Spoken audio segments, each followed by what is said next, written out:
You must have an edge in the markets, or rather, your trading system, your trading strategy must have an edge. You might be wondering, man, Rainer, what is an edge?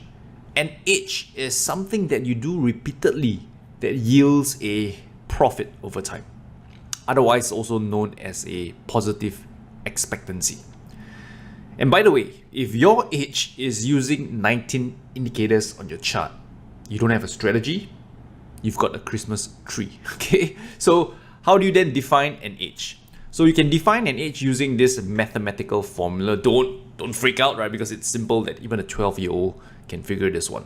So E, right, stands for either expectancy or your edge, is equals to your winning percentage multiplied by your average gain minus your losing percentage multiplied by your average loss. I'll walk you through an example so you can see how this works.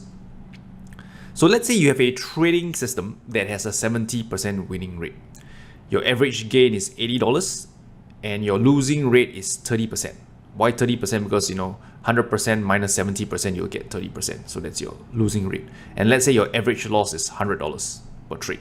So what you're going to do is to plug in these numbers into the formula I just shared with you earlier. So this is your winning rate multiplied by your average gain, your losing rate multiplied by your average loss, and you'll get $26 per trade. So this means, right, what does this $26 means? This means that you can expect to earn an average of $26 per trade.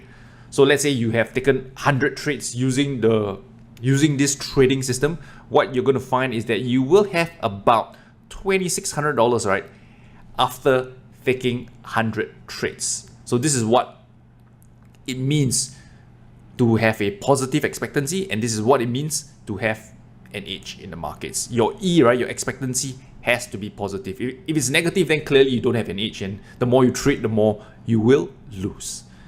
Now, a question for you. Which is more important, your winning rate or the risk to reward ratio? I'll give you 5 seconds. 1, 2, 3, 4, 5. Okay, the answer is this. The most important metric is, it's a trick question. Actually, both of them are equally important, because on its own, let's say on its own, your winning rate is meaningless, because you can have a 90% winning rate, a 95% winning rate. But let's say every time you win $1.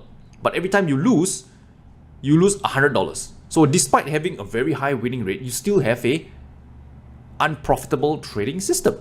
And likewise, it's true. You can have an amazing risk to reward ratio. Let's say every time you risk $1, you make $3 back, right? Quite a favorable risk to reward ratio on your trades. But what if your winning rate is only 10%? Then what use is that? You still have a unprofitable trading system. So to know whether your trading system has an edge in the markets, to know whether you have a positive expectancy, both your winning rate and risk to reward ratio, you must combine them, because both of them matters. Okay?